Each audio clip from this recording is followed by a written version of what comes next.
What does it do, YouTube? Welcome back to another episode of Scotty Says. I am your host, and I know it's been a long minute since I brought you an episode.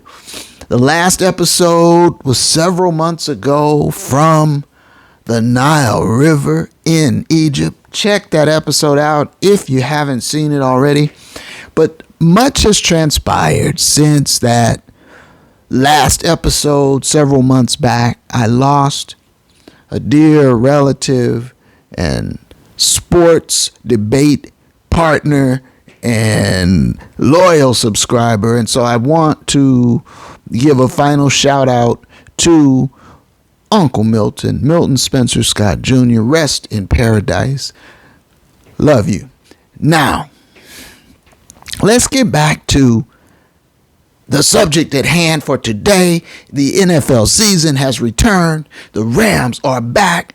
Just one season removed from winning it all. The big game, the Super Bowl at SoFi, the Palace in Inglewood, and the Rams. You remember the confetti was falling and AD 99, the Beast, was pointing at the ring. Give it to me. And the heroes were champions of the NFL. And then the Super Bowl defense began. And the next season, this past season, I was so excited, I bought in. I became a Rams season ticket holder. And I had to go and see for myself what was going on at the Palace. And I tell you what, it was a stinking mess. Last season was horrible. Something wrong? It stink. And I couldn't wait to figure out a way to get out of that season contract. And thankfully I did, and I will be watching this season from the comfort of my living room. And I can tell you right now, I'm going to appreciate that a lot more. The Rams in the offseason looked like a team that was having a fire sale. In the old days, they used to say, it looks like the team is ready to tank. The Caleb Williams sweepstakes, they called it. And, right on. Caleb Williams is probably the front runner to be back-to-back Heisman Trophy winner. And almost certainly number one pick in the draft. And he will be a franchise-changing quarterback for whoever can draft Caleb Williams next season. And so when we saw all the off-season departures without any incoming talent, it looked like the Rams were having a fire sale, talent drain, tanking. Caleb Williams sweepstakes. That's what it looked like. And honestly, the team last year was so bad at 5-12. The team, as you know, mustered the worst Super Bowl defense in NFL history, 5-12.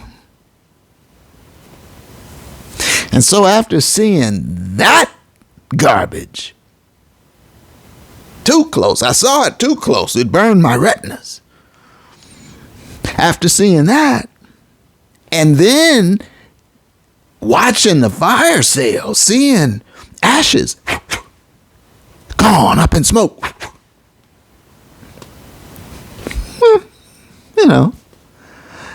But seeing so many of the regulars, let's say, depart, Leonard Floyd, gone. And Floyd had a run-in with old COVID toe up in New York, and we saw how that ended up. But, Floyd gone. Taylor the Rapper gone. Believe Gaines gone. And Ashawn Robin gone. Just gone, gone, gone on the defensive side. And the offense was putrid to begin with. No incoming talent. The O-line was a mess. And so it just looked to me like 5-12, 4-13. Maybe if they could, bow up and squeak out a 6-11 maybe. I'd assume that'd probably be as good as the Rams would do. And so I will be the first to admit I have very low expectations. And I can't say that has really changed, but the Rams fan in me was quite encouraged by what I saw opening day in the NFL. And so we're going to get to that. And week one results can be illusory. They can play tricks on you like a mirage in the desert. You think that's water, it's just dirt. Dirt vapor. That's heat vapor. And so that could be what we're looking at with the Rams. Could be dirt vapor. But it did feel like there was something a little different about this effort from this squad. And so let's get into it, shall we? All right. Against that backdrop now, the Wolf is gone on offense. Clap, clap. And as an aside, the Wolford was down in Tampa Bay, I believe, trying to be a backup down there. And you saw what happened to the Wolford, didn't you? Didn't you? Well, if you didn't, let me tell you, they carted him off on a stretcher, put him in the back of the ambulance, the same old routine with the Wolford, carted him off the field, put him in an ambulance, took him to the house, same scenario, the Wolford. He knows his way around the back of an ambulance, I'm telling you. And my advice to the Wolford, if you're listening, Wolf, you could figure out something else to do that's a little less taxing on your life expectancy, Wolford. I would think you probably want to look at considering some other options. That's just, Anyway, the Wolford is gone, and Bryce Perkins gone, and honestly, it's probably for the best because McGenius didn't believe in Perkins. If McGenius believes in you, he gives you full freedom and reign to go do your thing, right? Look at Puka. But I don't want to get ahead of myself. We'll get back to Puka. But if McGenius believes in you, see, he lets you run around and prove you can or can't do it.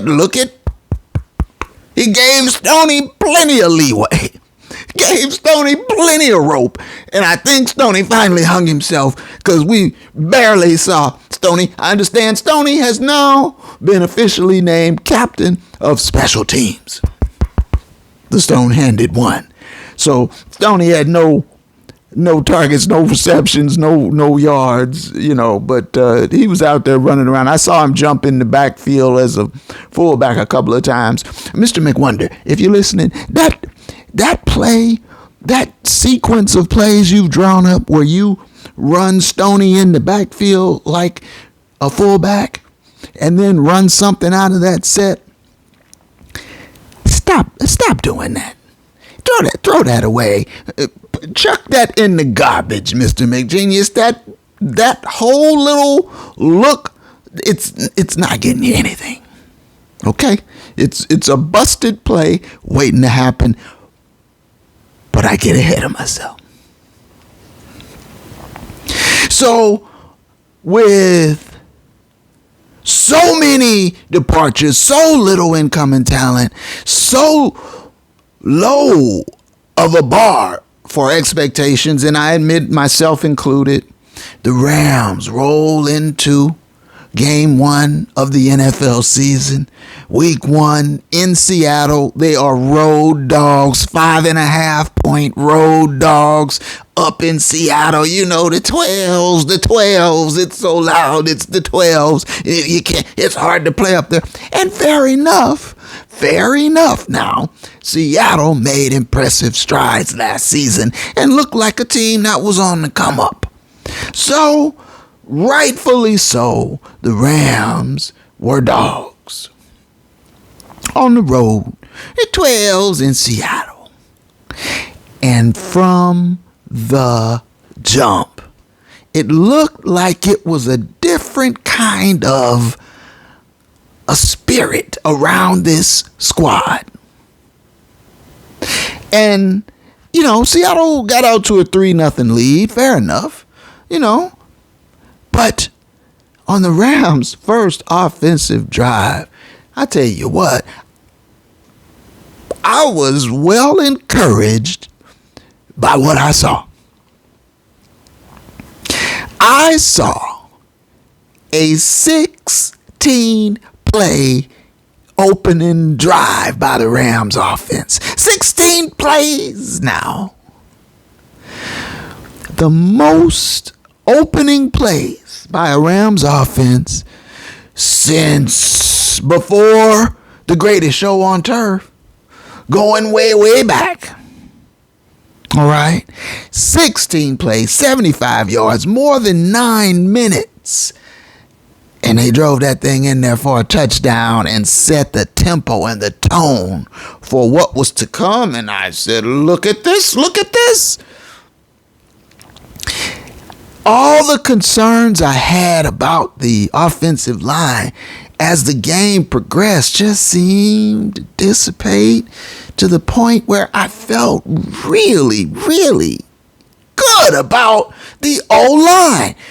And, you know, I should point out the O-line, the starting O-line that will start again in week 2. And if you remember last year, the Rams couldn't put together 2 consecutive offensive line starting combinations in consecutive weeks. But back again, Joe Note Go Boom.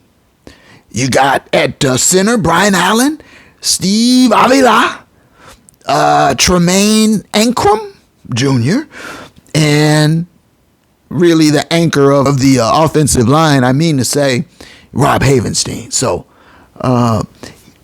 big shout out to the starting 5 up front on the O-line. In fact, Pro Football Focus, you know, they grade out all the units of each NFL team. And so they graded out the Rams offensive line, PFF did, as the number 2 offensive line unit in the NFL in week 1. What? After last season? What? So that was extremely encouraging. And so at this point, I think it is worthwhile to point out that the Rams did bring in a new offensive coordinator, and that is LaFleur, the brother of LaFleur. You know, that LaFleur combination. But it seems as though LaFleur has brought in a revamped, revised Rams running game. Instead of that kind of zone thing they were doing, it's more like man gap scheme. And to me, it looked like the offensive line felt confident and secure in their assignments. They executed. There were no sacks allowed, which gets me to my bigger point. When you can run the ball adequately, because Cam Akers wasn't great. The grill is back, but I'll get back to the grill. But when you can run the ball adequately and you have a quarterback who is wily enough, veteran enough, and skilled enough with the arm to be able to pick apart defenses well, if you give that quarterback time and you combine that with an adequate running game, you have a recipe to win some ball games. And that's exactly what we saw in Seattle. We had an adequate run game, and we saw Matthew Stafford given plenty of time. He was barely pressured. He was not sacked. And he was able to pick the Seattle defense apart. It really got percolating in the second half. And that's another reversal from last season. The Rams were atrocious in the second half of ball games. But this game, at least as we say in week 1, we don't know if it's dirt vapor. But in this game, the Rams completely dominated the Hawks in the second half, pitching a shutout on defense and putting up 20 points or more, completely flip-flopping the statistic when McVay trails at the half. Well, this time they went into the half trail and they came out of that thing, and it looked like a switch had been flipped for the Rams. Like their confidence, their execution was crisp and sharp and clean. And so they took it to Seattle. They beat them good. It wasn't a squeaker. There were no turnovers in the game, see? So it was fairly penalty free. There were, I believe each team had 7 penalties, but they were fairly uneventful penalties. None of the big stuff, the game altering penalties, and there were no turnovers. So pretty clean game. And the Rams dominated them. They dominated them on both sides of the ball. And it was a beautiful thing to see, and they did it without stars. The only stars in the Rams constellation on defense, AD 99 the Beast. And on offense, Pote Matthew Stafford, Matty from the D, the poltergeist. He kept the evil spirits away in Seattle. And so I definitely felt a little twinge of optimism, because see, now week 2, now we'll really get to see what is what. Why, do you ask? Because who's up next? Well, it's the Rams home opener at the Palace in Inglewood. And who's coming to town? Father Shanahan and the Bully Boys from up north in the Bay. San Francisco. Them damn Niners rolling into LA. And the Niners beat the brakes off Pittsburgh for their week 1 victory. So there are 2 teams at 1-0 in the NFC West, tied for first place. It's the Rams and them damn Niners. And so the Niners are unanimously power ranking leaders. They're number 1 on virtually every power ranking I've seen now. Okay? So the Rams, on the other hand, at 1-0, are ranked somewhere from 15 down. I've seen as low as 26, I think. So that 1-0 doesn't seem to be having a lot of cachet right now amongst the experts. But, what would a spanking of the bullies do? But that would open some eyes, wouldn't it? But hey, I don't want to get ahead of myself, because as much as I'd like to, I can't pick the Rams to beat the Niners. And I believe, as it stands now, I believe the Rams are 8-point home underdogs against them damn Niners. I can't argue with Vegas. Well, I can, but I won't in this case because them damn Niners have whooped the Rams 8 consecutive games. 8 in the regular season. So, what's that, 4 years?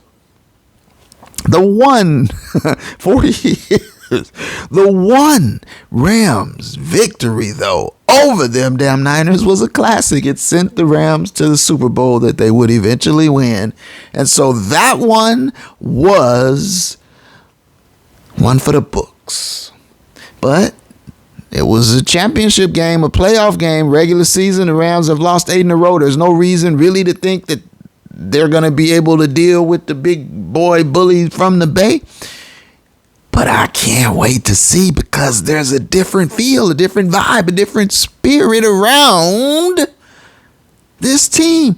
And keep in mind now, as I say, only the Beast on defense, only Doctor Who on offense are your, you could say, star players, because Super Cup, Soup on injured reserve, out at least a month. No Soup. And that opened the way for the emergence. The emergence of one Puka Nacua.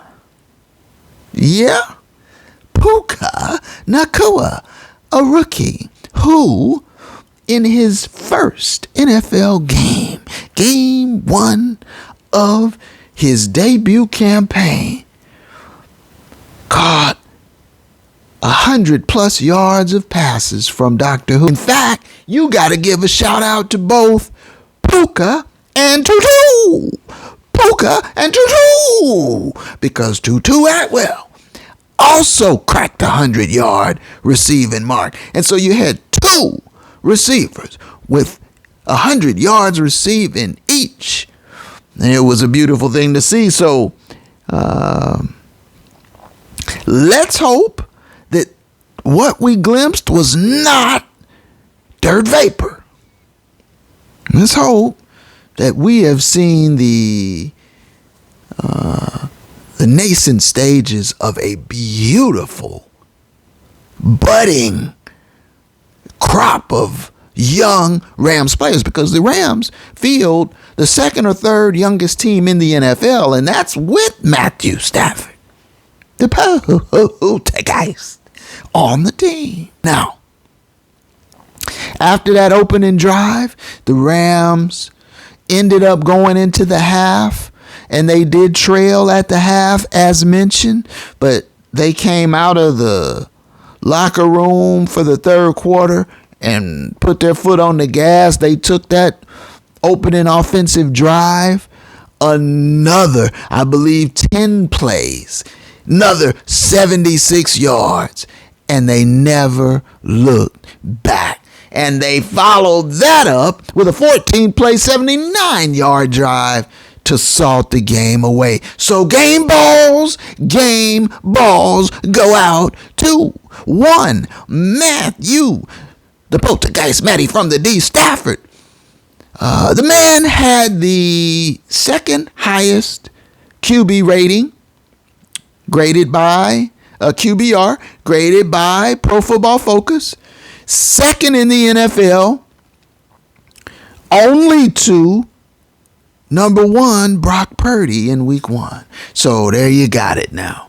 1 and 2, Purdy and Pulte. Purdy and Pulte squaring off Sunday at the Palace in Inglewood. Oh, it should be an interesting one for sure. Game balls. AD 99 got that sack on Geno, and they had Geno mic'd up, and now that's gonna live in infamy. Geno, oh my God, he sounded like, what was that? Remember that old rap record? Oh, Oh my God. Oh my God. I did it a disservice, but that's what Geno sounded like when he saw AD 99, the beast coming for him. Oh my God. And they kept playing that on a loop. Not flattering for the brother, Geno. Game ball AD 99. I want to give a game ball to Kyren Williams, my St. Louis homeboy. Kyren Williams seems to me to be getting a foothold, securing that number one running back slot. Because, as I mentioned now, Cam Akers seemed to have a little bit of trouble getting his feet going out of the mud. He seemed to be, kind of running in place a lot. In fact, Cam Akers had, let's check his stats, 22 carries, 29 yards. 22 carries, 29 yards, a 1.3 yard per average. Stinky. But Kyren Williams, 15 carries, 52 yards, 3.5 yard average, and 2 touchdowns. Cam the Grill Akers did carry one in for a touchdown as well. But the Rams, they just seem to outclass the Hawks all across the board. Game balls, Tutu, and Puka. Tutu and Puka both get game balls for their 100-yard receiving efforts. In fact, let's be specific, Tutu Atwell, 6 receptions, 119 yards, and 19.8, damn near 20 yard per average. And Puka Nacua, 10 big receptions, 119 yards, about 12 yard per average. But these guys put in work. Now, here is another wrinkle that I picked up on from Coach McWonder. And I'm going to give Coach McWonder a game ball for this. Game ball, Coach McGenius. Because he backed away from his insistence on that 11 personnel. And maybe that's got something to do with the arrival of LeFleur. Because now they ran a lot more 12 personnel. A lot more 2 tight end sets. And so Higbee had 3 catches. Bryson Hopkins had a catch for 20 plus yards. And as I mentioned, the running game just looked cleaner and crisper overall, even though it was an extraordinary number of yards accumulated on the ground. The Poltergeist, 24, 38, 334. No picks, and that's the main thing. If he can keep that demonic spirit of the Poltergeist at bay and play like Matty from the D, Doctor Who can play, Matty does, he looks healthy, he looks spry, and maybe, not playing all those games and having some time off, maybe it helped him heal up a little bit. So that gave me optimism and encouragement. So game balls to Raheem Morris. See, I've heard people criticize Raheem, but I like Raheem as a defensive coordinator. And I tell you what, there is no way you can explain to me why he hasn't gotten opportunities as a head coach. But we all know, what it is with the NFL. Big game ball to Raheem Morris and that defense across the board. And also, just to divert back to McGenius, I want to give him one more game ball, because not only did he show flexibility and making changes to the offense and innovating and being willing to bring in other voices, which all are good signs for a leader. But I'll tell you something else he did. He was willing to admit he was wrong. Now, he didn't say it out loud, okay? But he said it with his actions. And what he said was, Stoney cannot be a starting wide receiver in the NFL if I want to win ball games. I put him on special teams where he belongs. Use those stone hands all you like, tackling on kickoffs. But as a starting wide receiver in the NFL, it was a bad mistake, McGenius, and he recognized it. And without verbalizing it, we see he's willing to change course. And that's a beautiful thing as well. And so I salute the stone-handed one as now captain of the Rams special teams. Bravo. Outstanding job. All right. Moving on. The Rams, as I mentioned, just dominated those Hawks across the board. They more than doubled them in total offense. The Rams did 426 yards total offense. The Hawks only 180. Passing yards, 334 for the Rams, 95 for the Hawks. Rushing yards was closer. The Rams nearly 100. They got to 92 rushing yards. And for first downs, 27 first downs, 13 for the Hawks. And so, third down efficiency all the way down on the stat board.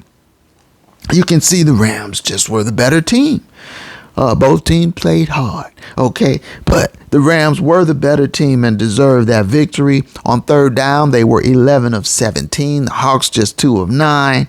The Rams ran 78 total plays. The Hawks only 46. The Rams didn't allow any sacks, but they did sack Geno twice. The Hawks were forced to punt 4 times. All the Rams' drives in the second half ended up in points, I do believe. And so total time of possession 2-1, 40-20, essentially favoring the Rams.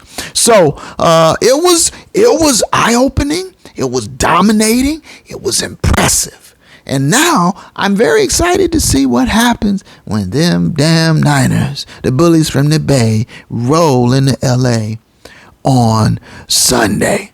So overall takeaways, 12 personnel in effect, no Stoney on offense. Puka emerges, and you see Tutu and Puka combine as a starting 1-2 punch in the absence of Soup. The O-line balled out. The defense was stout and sturdy. And so, across the board now, very impressive victory. The concerns for the Rams are evident. Can they maintain this kind of effort and performance and execution over the long grind? And what about the kicking game? I mean, the rookie punter, okay, I don't think he'll kill us, but our place kicker, Brett Maher, and you saw now what this character did for them damn Cowboys in the playoffs. He stunk up the joint, choked off multiple kicks, choked off 4 of them, I believe it was, in a playoff pressure situation. And so the Cowboys jettisoned him, and now here he is kicking for the Rams. Okay, Brett Maher was 3 of 5 on the day at 60%, and he had a long of 54 yards, I believe, but he missed a couple in that 50 plus range. And this was like opening week with no expectations. What would happen in a pressure situation at the end of a game or going for a playoff spot?